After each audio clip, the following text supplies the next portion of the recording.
शिमला में 5 दिन का प्रवास कर दिल्ली लौटी राष्ट्रपति द्रौपदी मुर्मू। राष्ट्रपति द्रौपदी मुर्मू को दी गई गरिमापूर्ण विदाई। सीएम सुखविंदर सिंह सुक्खू रहे मौजूद। नाहन की विधानसभा क्षेत्र के सतीवाला में बीजेपी का पन्ना प्रमुख सम्मेलन। कार्यक्रम में पहुंची राजस्थान की उप मुख्यमंत्री राजकुमारी दिया ने बीजेपी की जीत का किया दावा। हिमाचल प्रदेश में 7वें चरण में 4 लोकसभा सीटों पर चुनाव। विक्रमादित्य सिंह और आनंद शर्मा भरेंगे नामांकन। कांग्रेस उपाध्यक्ष नरेश चौहान ने दी जानकारी। शिमला में निर्दलीय विधायकों को नहीं मिली उच्च न्यायालय से राहत। विधायकों का इस्तीफा अभी तक नहीं हुआ स्वीकार। विधायकों को तीसरे न्यायाधीश के निर्णय का इंतजार। धर्मशाला में रॉयल चैलेंजर बेंगलुरु की टीम ने किया अभ्यास। अपने अगले मैच को लेकर स्टेडियम में किया अभ्यास। अभ्यास सत्र में भाग लेते हुए नजर आए विराट कोहली।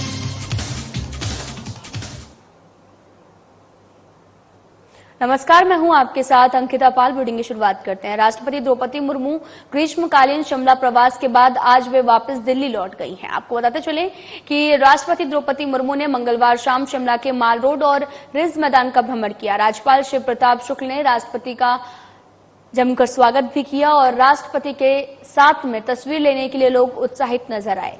उन्होंने लोगों का अभिनंदन स्वीकार और बातचीत की और बच्चों को दुलार भी किया। वहीं राष्ट्रपति ने बच्चों को चॉकलेट भी बांटी। सैर के दौरान उन्होंने माल रोड पर प्रदर्शनी का अवलोकन भी किया। आपको बताते चले कि भ्रमण के दौरान राष्ट्रपति द्रौपदी मुर्मू ने शिमला की ऐतिहासिक इमारत की जानकारी हासिल की है। राष्ट्रपति को शिमला के इतिहास से अवगत भी कराया गया। प्रतिमाओं और ऐतिहासिक स्थानों के बारे में बताया गया। उन्होंने शिमला के ऐतिहासिक गेटी थिएटर में सांस्कृतिक संध्या का भी आनंद लिया।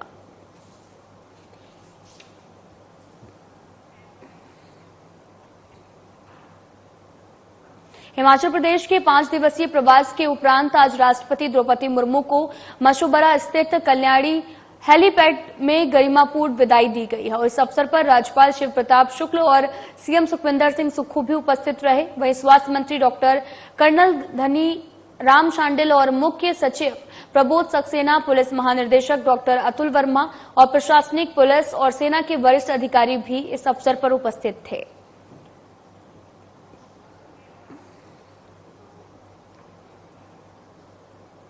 नाहन के विधानसभा क्षेत्र के सतीवाला में बीजेपी का पन्ना प्रमुख सम्मेलन आयोजित हुआ है, जिसमें राजस्थान की उप मुख्यमंत्री राजकुमारी दिया विशेष रूप से वहां पर आपको बताते चलें कि शुरू में मौजूद रही। पत्रकारों से बातचीत करते हुए राजस्थान के उप मुख्यमंत्री राजकुमारी दिया ने हिमाचल प्रदेश में 4 संसदीय सीटों पर बीजेपी की जीत का भी दावा किया। वहीं सम्मेलन के दौरान आपको बताते चलें अपने संबोधन में बीजेपी के प्रदेश अध्यक्ष डॉक्टर राजीव बिंदल ने कहा कि हिमाचल प्रदेश में नॉन सीरियस सरकार चल रही है और जनता के मुद्दों को लेकर ना तो सीएम और ना ही उनके मंत्री गंभीर हैं। उन्होंने ये भी कहा कि मुख्यमंत्री नाहन विधानसभा क्षेत्र में आकर विकास का एक कार्य गिनवाएं तो वे खुद उनके साथ चलने के लिए तैयार हैं। बहुत अच्छा माहौल है और हमारे सारे ही कार्यकर्ता बहुत उत्साहित हैं, बहुत जोश है सब में, जनता में भी बहुत उत्साह है। सभी लोग चाहते हैं कि हमारे माननीय प्रधानमंत्री नरेंद्र मोदी जी तीसरी बार इस देश के प्रधानमंत्री बने। पूरे देश में बहुत अच्छा माहौल है। मैं बहुत सारे प्रदेशों में गई हूँ और आप देखिएगा हम लोग 400 पार निश्चित रूप से करेंगे। बहुत मजबूती से मुद्दे उठाए हैं। मैं भी इनके साथ सांसद थी और बहुत पूरी जो भी यहाँ की समस्याएं थी वो सारी ही बातें उन्होंने हमेशा ही संसद में रखी हैं और बहुत सारा विकास का काम भी हुआ है। चाहे हम इनकी लोकसभा की बात करें, चाहे हम यहाँ पर हमारे बिंदल जी के काम की बात करें, सभी ने बहुत अच्छे काम किए हैं और बहुत आवश्यक है कि मोदी सरकार बनेगी, निश्चित रूप से बनेगी और ये सब सुरेश जी और सभी यहाँ से सांसद जीत के जाएं ताकि बहुत और भी काम है, बहुत विकास है जो इस क्षेत्र में हो सके। की पाइपें लग रही थी, सैकड़ों स्कीमें बन रही थी, पानी का काम बंद।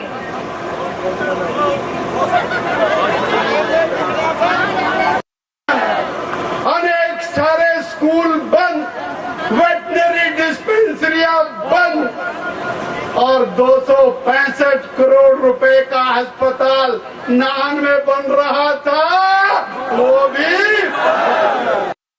अगर हिम्मत है, आज मैं इस मंच से चुनौती दे रहा हूं, मुख्यमंत्री जी आए और आकर के बताए उन्होंने नाहन विधानसभा क्षेत्र में 1 पैसे का भी भी काम किया होगा, हम भी उनके पीछे चलेंगे। अगर उन्होंने काम नहीं किया तो उनको सरेंडर करना पड़े। आपके सामने कह रहा हूं, ये सरकार कॉमेडी की सरकार बन गई है। मुख्यमंत्री कहीं भी जाते हैं, वहां कोई ना कोई कॉमेडी करके। हिमाचल प्रदेश में 7वें चरण में 4 लोकसभा सीटों पर चुनाव है और ऐसे में कांग्रेस प्रत्याशी भी नामांकन प्रक्रिया की शुरुआत कर रहे हैं। और वहीं कांग्रेस उपाध्यक्ष नरेश चौहान ने बताया कि 9 मई को विक्रमादित्य सिंह और आनंद शर्मा पर्चा भरेंगे। वहीं 10 मई को सतपाल रायजादा और 13 मई विनोद सुल्तानपुरी नामांकन भरेंगे। नरेश चौहान ने यह भी कहा कि देश में परिवर्तन का माहौल है तो वरिष्ठ बीजेपी नेता लालकृष्ण आडवाणी का राहुल गांधी की तारीफ करना स्वागत योग्य कदम है। लोकसभा चुनावों के दौरान उन्होंने इलेक्टोरल बॉन्ड को लेकर केंद्र सरकार पर निशाना साधा। नरेश चौहान ने बीजेपी पर निशाना साधते हुए कहा कि बीजेपी चुनावी प्रचार में दुष्प्रचार फैला रही है और जनता के सामने गलत आंकड़े पेश कर रही है।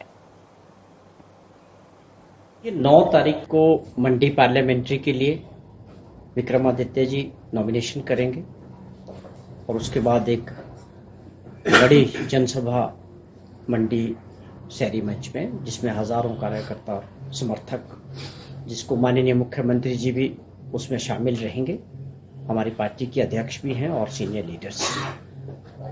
और 9 तारीख को ही आनंद शर्मा जी जो हमारे प्रत्याशी है कांगड़ा चंबा पार्लियामेंट्री से, उनका भी नॉमिनेशन है, जो तकरीबन 1 बजे के करीब 12:30-1 बजे कांगड़ा में धर्मशाला में होना है और माननीय मुख्यमंत्री जी और सीनियर लीडर्स उसमें भी शामिल रहेंगे। तो कल हमारे 2 नॉमिनेशंस हैं। उसके बाद 10 तारीख को जो है हमीरपुर पार्लियामेंट्री से जो हमारे प्रत्याशी हैं सतपाल रायजादा जी, वो नॉमिनेशन करने जा रहे हैं। और शिमला पार्लियामेंट्री के जो कैंडिडेट हैं विनोद सुल्तानपुरी जी, वो शिमला में 13 तारीख को जो है अपना नामांकन भरेंगे समर्थकों के साथ, नेताओं के साथ।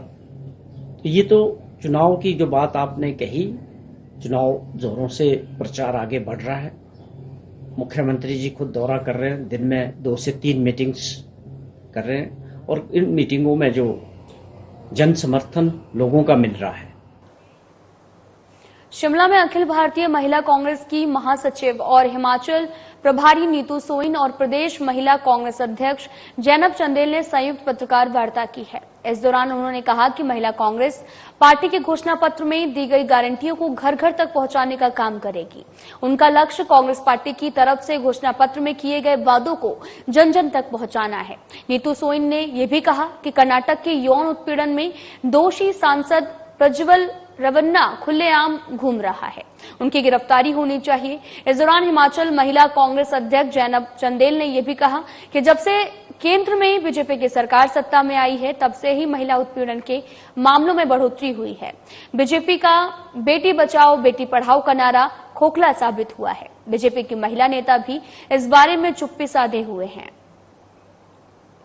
केस थे वो बहुत बढ़ गए हैं, लेकिन भारतीय जनता पार्टी का कोई भी बड़ा नेता, अगर हम गिनाने लगे, इतने सारे महिलाओं के साथ बलात्कार, हत्या, यौन उत्पीड़न के मामले हुए हैं, लेकिन भारतीय जनता पार्टी का कोई भी नेता उनके पक्ष में तो क्या खड़े होंगे, महिलाओं के लिए, महिलाओं के पक्ष में क्या खड़े होंगे, वो एक शब्द भी उन्होंने नहीं कहा।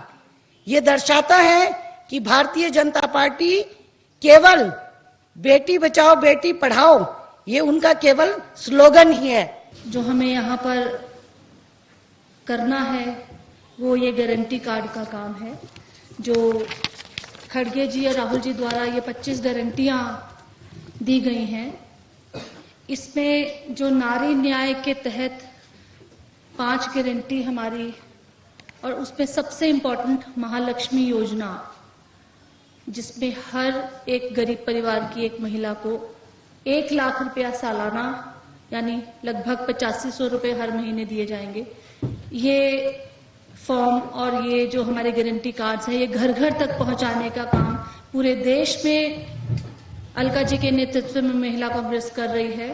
और उसी को लेकर मैं आज हिमाचल में हम लोगों ने मीटिंग बुलाई, पदाधिकारी आए, जिलाध्यक्ष आए, ब्लॉक अध्यक्ष आए हैं और सबको ये गारंटी कार्ड्स दिए जा रहे हैं। सोलन में जिला निर्वाचन अधिकारी और उपायुक्त मनमोहन शर्मा की अध्यक्षता में लोकसभा निर्वाचन 2024 के दृष्टिगत जिला में नियुक्त सभी नोडल अधिकारियों के साथ एक बैठक का आयोजन किया गया। वहीं मनमोहन शर्मा ने कहा कि लोकसभा निर्वाचन के 7वें चरण के लिए आज अधिसूचना जारी हो गई है। इसके साथ ही जिला में भी निर्वाचन प्रक्रिया मुख्य चरण में प्रवेश कर गई है। उन्होंने स्वतंत्र, निष्पक्ष, पारदर्शी और शांतिपूर्ण ढंग से निर्वाचन संपन्न करवाने के लिए भारत निर्वाचन आयोग के दिशा निर्देशों की 100% अनुपालना सुनिश्चित करने का भी आग्रह किया। उन्होंने कहा कि सभी नोडल अधिकारी अपने दायित्वों का पूरी निष्ठा से निर्वहन करें। हिमाचल प्रदेश में जो लोकसभा का निर्वाचन है उसकी प्रक्रिया शुरू हो गई है।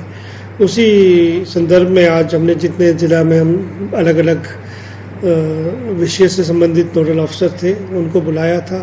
उनसे अब तक की जो उन्होंने गतिविधियां की है उसकी जानकारी ली गई। और आगे हिमाचल प्रदेश में 3 निर्दलीय विधायकों का इस्तीफा अभी तक स्वीकार नहीं हुआ। मामला हाईकोर्ट पहुंचा, लेकिन तीनों निर्दलीय विधायकों को हाईकोर्ट से फिलहाल कोई राहत नहीं मिली है।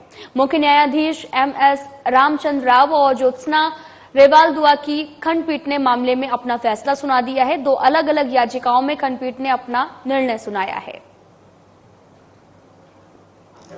जो इंडिपेंडेंट विधायकों ने हाई कोर्ट में याचिका दायर की थी कि हमारे रेजिग्नेशन को एक्सेप्ट किया जाए और उन रेजिग्नेशंस को हाई कोर्ट ही एक्सेप्ट कर ले, ना कि क्योंकि स्पीकर एक्सेप्ट नहीं कर रहे हैं, उस याचिका पर धर्मशाला के अंतर्राष्ट्रीय क्रिकेट स्टेडियम में 9 मई को पंजाब किंग्स के साथ में होने वाले मुकाबले को लेकर रॉयल चैलेंजर्स बेंगलुरु टीम ने खूब प्रैक्टिस की है। रॉयल चैलेंजर्स बेंगलुरु की टीम की कड़ी सुरक्षा व्यवस्था के साथ धर्मशाला के अंतर्राष्ट्रीय क्रिकेट स्टेडियम में पहुंचाया गया, जहां पर रॉयल चैलेंजर्स बेंगलुरु के खिलाड़ियों ने पहले स्टेडियम में अभ्यास किया, उसके बाद नेट प्रैक्टिस के लिए चले गए।